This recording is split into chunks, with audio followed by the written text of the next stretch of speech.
2021년 6월 현재 코로나19의 전세계 누적 확진자가 1억 7천여 명을 넘어서고 사망자가 350만 명을 넘어가는 이때 아이언돔으로 세계 이목을 집중시킨 이스라엘의 백신 접종률이 60%를 넘었습니다. 이로 인하여 이스라엘은 이제 공연장에서 배우들과 제작자, 현장 스태프들이 마스크를 쓰지 않고 공연 준비를 할 정도로 사회적인 인식의 변화가 시작되고 있다고 합니다.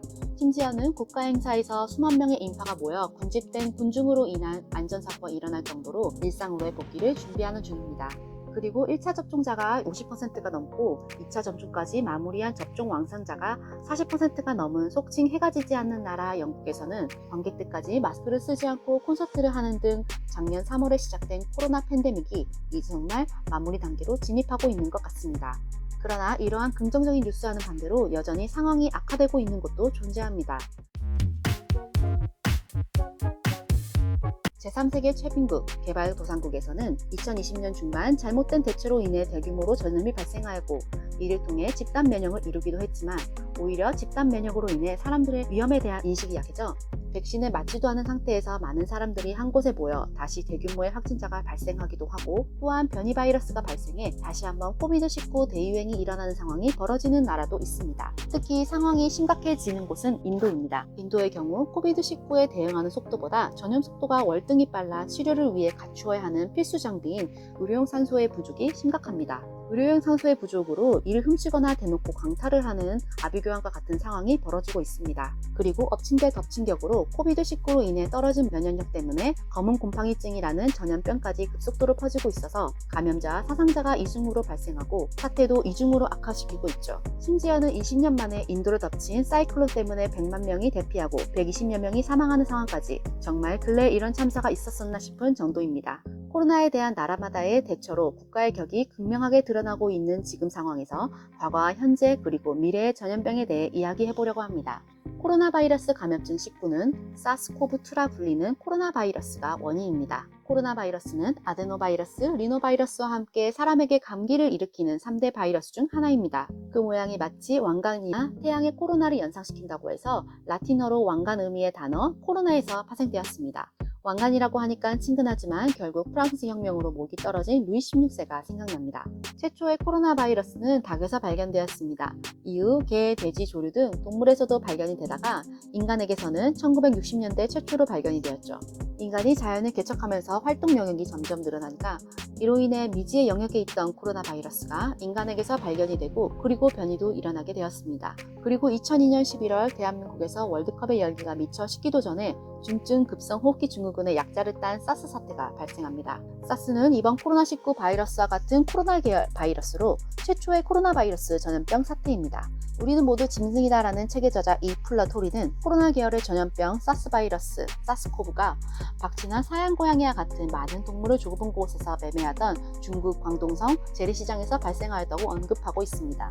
사스가 끝났다고 볼 수 있는 시점이 2004년인데 이때까지 총 감염자 수가 약 8,439명 발생하고 사망자는 약 744명이 발생하였는데 코로나19에 비하면 감염률이 0.005%밖에 안 됐는데도 지금도 사스 이야기가 나오는 것을 보면 전 세계에 사스가 준 충격은 엄청나다는 것을 알 수 있죠.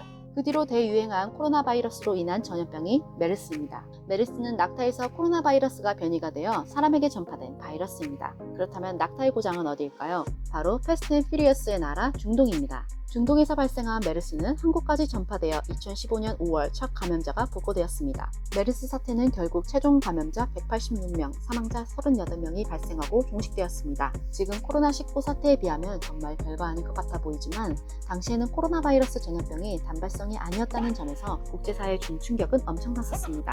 그리고 그 당시 대한민국은 코스피 지수가 20% 넘게 폭락하기도 했습니다. 이를 시가총액을 기준으로 따져보면 거의 500조 정도가 화공으로 증발한 셈입니다.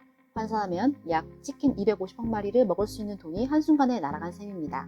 과거 코로나 바이러스 전염병 이야기는 여기서 마치고 현재 이야기로 넘어가 보겠습니다.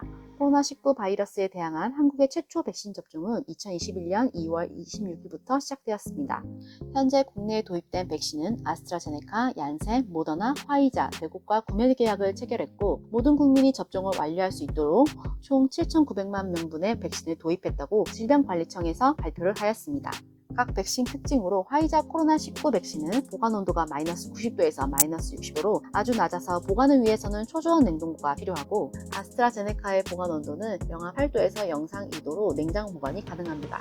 그리고 화이자와 모더나, 아스트라제네카의 경우 2회 접종이 필요한데, 아스트라제네카는 1차 접종과 2차 접종의 접종사의 간격이 길수록 예방 효과 및 면역 반응이 증가한다고 하네요. 얀센 백신의 경우 1회 접종만으로도 코로나 면역 반응이 70%가 넘는다고 하지만 20대에서 40대 여성에게서 부작용이 발견되어 남성 위주로 접종을 한다고 발표하였습니다.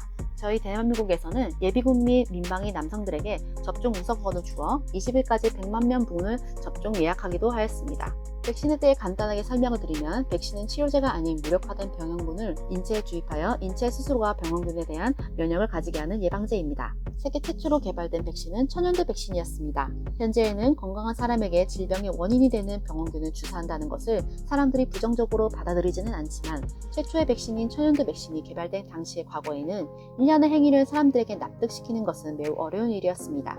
백신을 맞으면 괴물이 된다고 생각하는 사람들이 많았죠. 16세기의 천연두는 과거 유럽을 초토화시킨 흑사병을 능가할 정도로 공포스러운 전염병이었고, 공기 감염이라 급격한 전염성으로 사회 전체를 황폐화시켰습니다.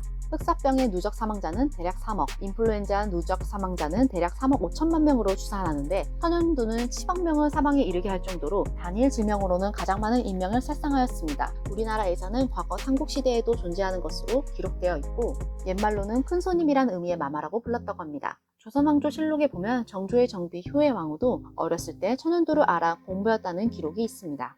이렇듯 천연두는 1950년대에서 60년대까지도 전 세계적으로 수백만 명씩 죽어나갈 정도로 무서운 전염병이었으나, 1967년부터 세계보건기구의 천연두 근절 계획으로 전 세계적 백신 접종을 통해 집단 면역을 이루어 결국 1980년대에 완전 박멸을 이루게 됩니다. 인간이 완전하게 정복한 최초의 질병이었습니다. 이처럼 현재 코로나19 팬데믹에서 전 세계가 목표로 하고 있는 것은 백신을 통한 집단 면역입니다. 70% 이상의 국민에게 면역이 생기면 그 국가의 전염병을 근절할 수 있다는 이론이 집단 면역 이론인데, 우리나라도 이 이론을 토대로 집단 면역을 달성하기 위해 백방으로 노력하고 있습니다. 이런 전 세계적인 노력에도 불구하고 바이러스는 특유의 생태적인 특성 때문에 변이가 자주 발생해 이로 인해 돌파 감염이 발생하는 것도 보고되고 있습니다. 돌파 감염이란 백신 접종을 마치고 2주간 항체 생성 기간이 지난 후에도 감염되는 경우를 말합니다.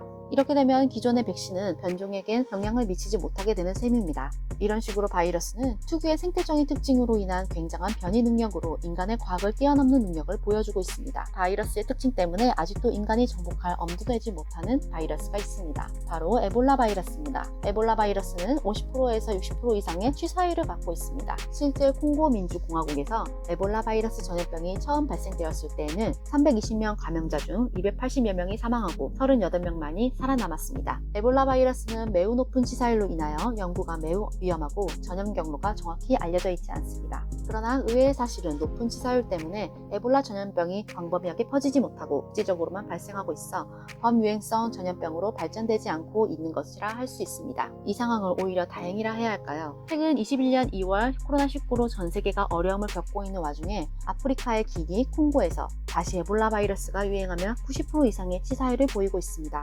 만약 에볼라 바이러스가 급진적 진화나 변이를 통해 치사율이 낮아지고 감염률을 증가하는 변종이 탄생한다면 현재 코로나19와 같은 사태가 한 번 더 발생할 수도 있습니다. 실제로 2월 발생한 에볼라는 과거와는 다르게 서아프리카를 벗어나 지중해를 건너 스페인, 미국 등에서도 감염된 사실이 보고되고 있습니다. 하지만 세계보건기구인 WHO보다 더 주목을 받고 있는 미국 질병통제예방센터에서 에볼라 바이러스의 위험을 인식하고 이를 퇴치하기 위해 선봉에 나서고 있습니다. 이처럼 코로나 팬데믹이 준 전 세계적인 충격을 발판 삼아 에볼라 바이러스가 팬데믹을 불러오지 않게 하기 위해 세계 각지에서 노력을 쏟고 있습니다. 현재 우리 인류는 1년이 넘어가는 기간 동안 코로나19 바이러스와 맞서 서서히 사태의 종식이 다가오고 있습니다. 과거 우리가 천연두를 완전 박멸하고 다른 범유행성 질병도 극복한 것처럼 현재에도 약 380만 명이 사망하였지만 극복이 머지않은 코비드19처럼 또 다른 코로나 바이러스나 에볼라 바이러스가 나타날 수도 있겠지만, 우리 인간은 항상 그래왔듯이 위기를 극복하고 앞으로 나아갈 수 있을 것입니다.